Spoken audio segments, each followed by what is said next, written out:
ഞാൻ ഇന്ന് രാവിലെ ഇങ്ങനെ വിട്ടുന്ന് വരുമ്പോഴേ എനിക്ക് നിലമ്പൂരൊരു പ്രോഗ്രാം ഉണ്ടായിരുന്നു. അങ്ങനെ കുറച്ച് വൈകിയപ്പോൾ ഞാൻ വളരെ ധൃതിയിലാണ് പോകുന്നത്. സാധാരണ നമ്മൾ ഈ കാർ എടുത്തിട്ട് പോകുമ്പോഴേ നമുക്ക് ഏറ്റവും കൂടുതൽ ദേഷ്യം വരിക ആരോടാന്നറിയോ? ആരോടാ? ബസ് ഡ്രൈവർമാരോടാ അല്ലേ? വെറുതെ പിറകിൽ വന്നിട്ട് ഓണടിക്കുക. എന്നിട്ട് നമ്മൾ സൈഡാക്കി കൊടുത്താലോ അവര് വളരെ സന്തോഷത്തിൽ പോകും, എന്നിട്ട് മുന്നിൽ പോയിട്ട് നിൽക്കും. പിന്നെ നമ്മൾ ഓവർടേക്കും, അവർ വന്നിട്ട് ബാക്കിൽ വന്നിട്ട് ഓണടിച്ചുകൊണ്ടിരിക്കും, നമ്മൾ സൈഡാക്കും, അവര് മുന്നിൽ വന്നിരിക്കും. ഈ കളിയാ, നമുക്ക് നല്ല ദേഷ്യം വരും. അതിനാണെങ്കിൽ റോഡൊക്കെ വളരെ മോശമാണ്, അവിടെ തിരക്ക് അവര് വിളിച്ചുകൊണ്ടിരിക്കുന്നുണ്ട്, പക്ഷെ ഇയാളൊരു സ്വൈരം തരുന്നില്ല.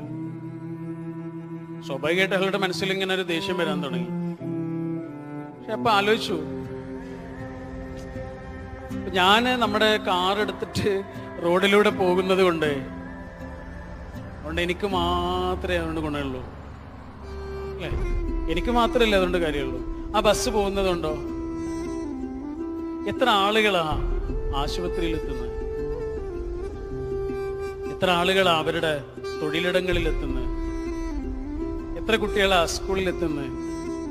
അയാൾ കുറച്ച് ദേഷ്യം പിടിപ്പിച്ചാലും വേണ്ടില്ല, അയാൾ പോട്ടെ. ആ ഡ്രൈവറുടെ കണ്ണുകൊണ്ട് ആ ഡ്രൈവറെ ഒന്ന് കാണാൻ ശ്രമിച്ചാൽ തീരുന്ന പ്രശ്നം.